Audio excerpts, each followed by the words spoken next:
A brief thesis on Matthew 24 and its contemporary understanding in John's time. Introduction. Matthew 24, often called the Olivet Discourse, records Jesus' prophetic teachings concerning the destruction of the Jerusalem temple, 70 AD, and the end of the age. This chapter was highly significant to early Christians, particularly during the time of the Apostle John, late 1st century, as they lived through the Jewish-Roman War, 66 and 73 AD, and subsequent persecutions under Roman rule. Key themes in Matthew 24:1, the destruction of the temple, 24:1-2. Jesus predicts the temple's fall, which was fulfilled in 70 AD by Rome. For John's audience, this event confirmed Jesus' prophetic authority and marked the end of the Old Covenant system. 2. Signs of the end, 24:3-14. False messiahs, wars, famines, and persecution were seen as birth pains, 24:8. Early Christians, including John's readers, interpreted these as immediate signs, particularly during Nero's persecution, 64 AD, and the Jewish revolt. For the abomination of desolation, 24:15-22, likely understood as the Roman armies, Marim Muer, Luke 21:20, or the desecration preceding the temple's fall. John may have seen this fulfilled in 70 AD, but also typologically in later persecutions, e.g., Domitian's reign. Forsundian, the coming of the Son of Man, 24:29-31.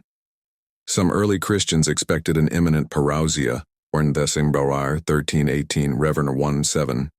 John's revelation reframed this expectation, presenting Christ's coming as both a present spiritual reality and a future consummation. The lesson of the fig tree, 24:32-35. The generation that saw these events, 24:34, likely referred to Jesus' contemporaries witnessing 70 AD. John's community saw this as fulfilled, but also awaited the final fulfillment in Christ's return. John's context and interpretation. Revelation's parallels.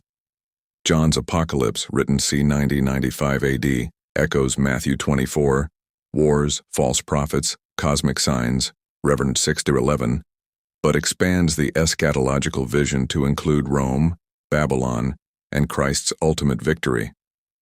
Present and future eschatology.